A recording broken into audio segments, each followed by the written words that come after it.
буквално под светлините на прожекторите в най-знаменития нощен слалом в Световната купа Мадона Ди Кампилио.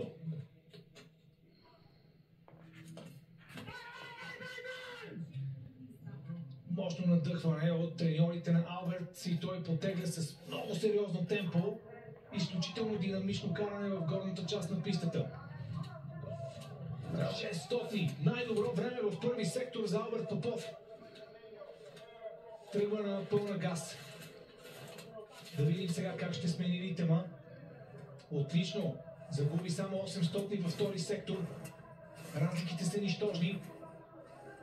Тук почват големите отклонения между вратите. Много сериозен наклон на терена.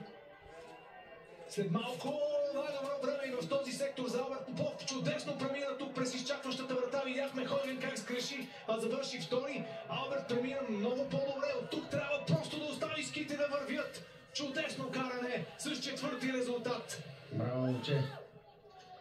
Невероятно каране, много обаче в финалната част малко намали темпото, но не е фатално. Има шанс